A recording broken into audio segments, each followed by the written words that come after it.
Muito obrigado, querida Natividade.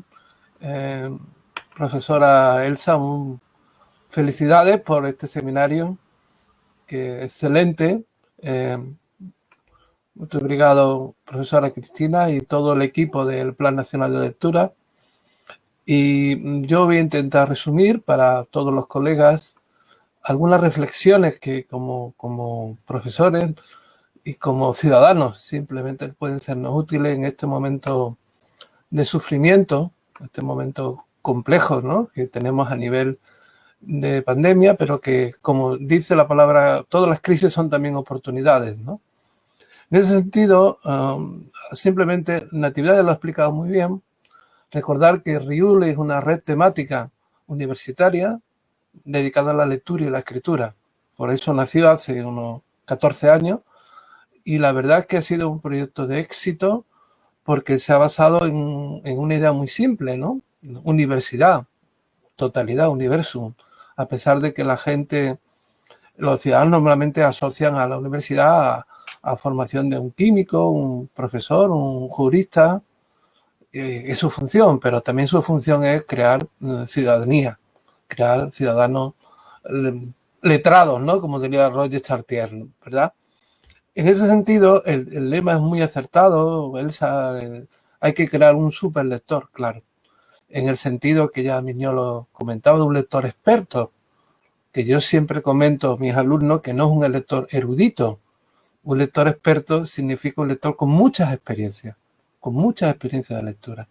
Eso significa, por tanto, un lector que ha conocido diversos campos de conocimiento, diversas áreas, que lee ensayo, que lee poesía, que lee ciencia, que lee y escribe y practica todo esto, ¿verdad? Quiero recordar una frase importante de Alejandro Pichitelli, el gran bibliotecólogo, que hablaba del lector del siglo XXI, que creo que es lo que pretende este seminario. Vislumbrar cuál puede ser el universitario, el ciudadano del siglo XXI que queremos formar y que además de ser médico o maestro o abogado, pues sea un ciudadano útil a la comunidad. Y él hablaba de que debe ser un lector polialfabetizado, lo ha comentado Elsa, debe ser un lector con las nuevas literacias, ya no vale solo lo oral y lo escrito, ¿no?, que era la alfabetización clásica, ¿no?, sino que tiene que ser un lector competente en muchos otros códigos, lenguajes y soportes. Debe ser también un lector híbrido. Eso está muy bien porque siempre hemos, por ejemplo, en España se enseñaba a leer con el Quijote, parecía que era la única referencia, ¿verdad?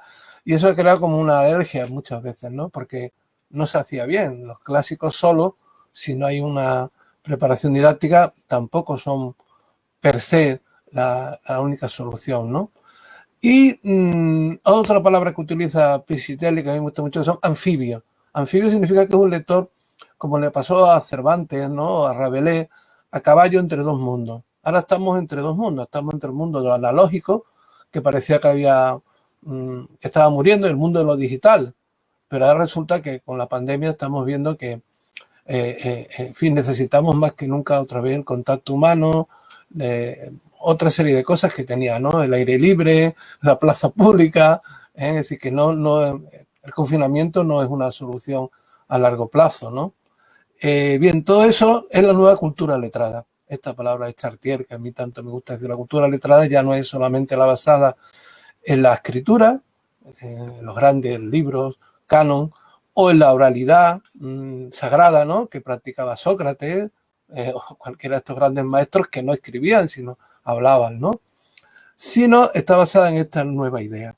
Por tanto, yo quería llevar al ánimo de todos que en esta pandemia estamos viendo que la lectura se está tomando como una especie de apéndice, de pasar el tiempo, de leer un poco la lectura en soledad, aunque sea compartida con los medios digitales, pero más que nunca estamos viendo la necesidad de la lectura como un pegamento social.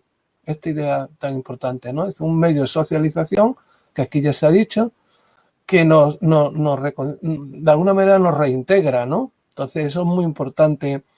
De hecho, el problema, como un congreso que acabamos de hacer sobre el futuro de la lectura, a partir de grandes clásicos como Bradbury. El problema es de estas sociedades tecnificadas o sociedades cuando muy poco integradas o con graves problemas, como estamos viendo ahora en Francia, en muchos países donde los jóvenes se echan a la calle sin entender muy bien lo que está pasando. Es la realidad, es tan tremendo lo que está pasando que es normal que haya estas conductas, ¿no? Pues hablaba en Fahrenheit 451, en Aldous Huxley, Un mundo feliz, en otras tantas obras distópicas, se plantea un peligro que estamos asistiendo, ¿no? Que es el que llegue un momento en que la lectura sea irrelevante o peligrosa. Entonces, la propia sociedad la arrincones, ¿verdad? Y ese es el papel de la universidad, mantener la alfabetización como un motor de cambio social y un motor de iluminar. Necesitamos ahora, como luego me referiré, crear nuevos imaginarios. Los imaginarios es un motor de cambio muy importante, ¿verdad? No solo está en las religiones o en la literatura, sino está en la propia sociedad. Nosotros no podemos...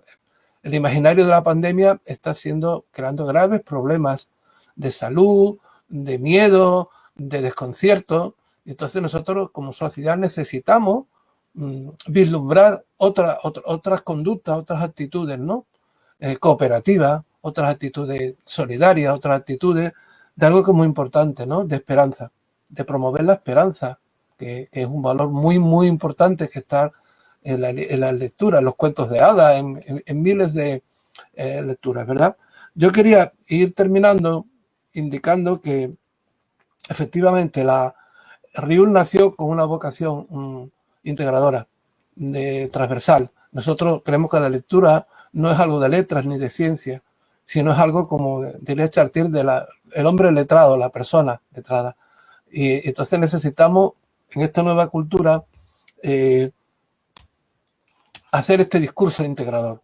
Por ejemplo, en Riul tenemos una línea muy importante, aparte de la que la doctora Elsa ha comentado, de trabajar ecología y lectura, porque es muy importante. Y ahora la profesora Mar Campos, que luego va a intervenir, hace un par de días ha estado en un seminario en Bogotá con la concejala, creo, del Ayuntamiento de la capital de Colombia, que es una persona de una etnia y que habla del valor que para ellos tiene el agua, los imaginarios del agua, y cómo todo eso no es incompatible con el discurso científico, sino se puede integrar. De hecho, hay una línea muy importante en Estados Unidos que utiliza la geomitología, integrar ciencia, mitología, historias, educación. Este es un poco el enfoque de Riul, ¿no? Integrar los saberes, como aquí se ha dicho, para buscar un nuevo perfil. En esa línea, y yo quería recordar ya para concluir, una idea de la cultura europea, no esta que he dicho de la colombiana, de la Pachamama, volver a los orígenes nuestros culturales, la conexión con la tierra, con el medio ambiente, que tiene mucho que ver con la lectura. Por ejemplo, la lectura al aire libre. Antes que eso parecía un complemento, ¿verdad? En muchas actividades de lectura, ahora se nos ofrece como una prioridad. Necesitamos con la pandemia habilitar prácticas y espacios de lectura donde la ventilación, el aire libre y a la vez la distancia social, la socialización sea posible. Y es aquí que los cuentacuentos, las rutas literarias, hay muchas prácticas de lectura que permiten esta forma de entender que hasta hace poco era secundaria, ¿no? Porque también es importante entender que el cambio social no va a venir solamente por un cambio tecnológico, no va a venir por distintos tipos de dispositivos, sino va a venir por nuevas prácticas asumidas por la sociedad. En esa línea quería concluir, como les decía, con la idea ya del siglo XVIII, magnífica, en Francia, de la República de las Letras, que era una comunidad de personas que discutían de ciencia y de letras, escribían, como ustedes saben, fue una iniciativa importante, dio lugar a tertulias europeas importantísimas en la base de la Ilustración. Eran, por cierto, como hoy está ocurriendo, ¿no?, gestionadas y conducidas por mujeres. Esto es muy importante porque otra dimensión que tenemos que promover desde la universidad es la igualdad real, y visualizar la aportación inmensa que en universidades como la mía, donde hay una mayoría de chicas, de mujeres, pues aportan a la cultura, que antes no ocurría. En esa línea, lo que llamado modo 2 de conocimiento, es decir, que las universidades están sobredimensionadas, que necesitamos universidades probablemente más cerca del entorno, más cerca de los ciudadanos, que sean útiles a su comunidad. Una comunidad como es Extremadura, agraria, con un capital, con un potencial ecológico inmenso, obviamente pueden hacer unos programas distintos a una universidad, no sé, del norte de España, en un contexto distinto, totalmente industrial, como Euskadi.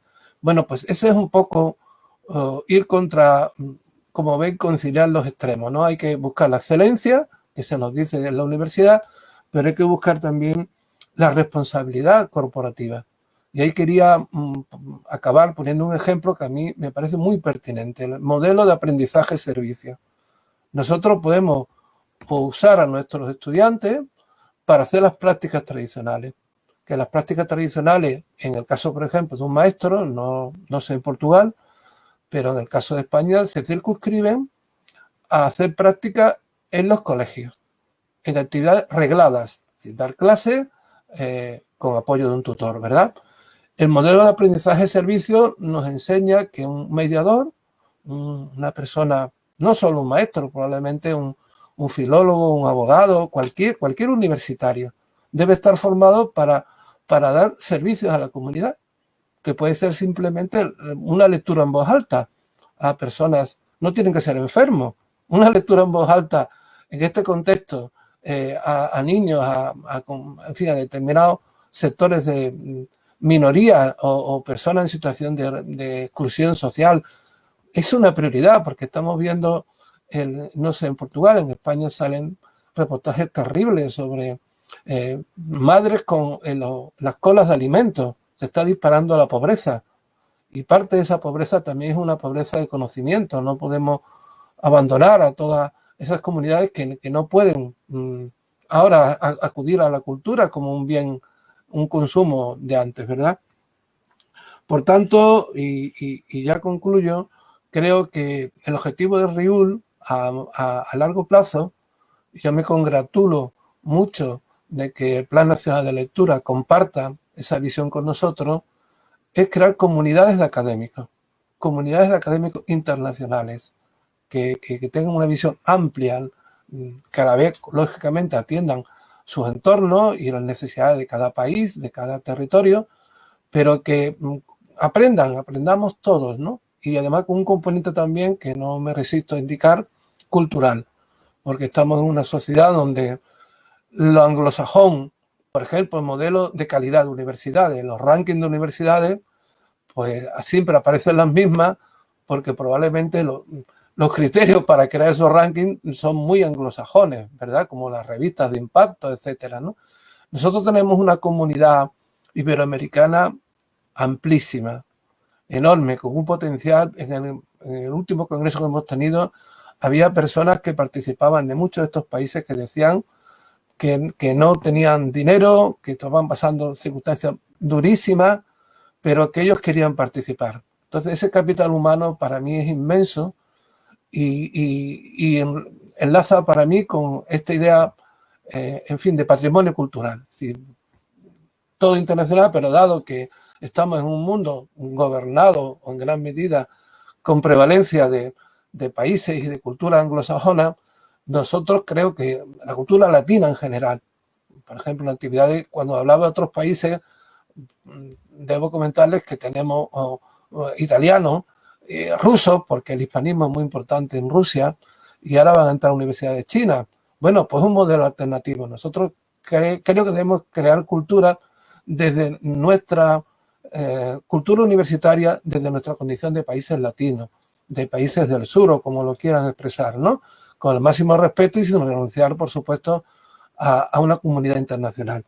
Bien, en esa línea ya creo que el compromiso cultural es el elemento más distintivo de RIUL. Nosotros no estamos para hacer cultura académica, simplemente, sino estamos para formar ciudadanos y queremos, como dije al principio, que toda crisis es una oportunidad.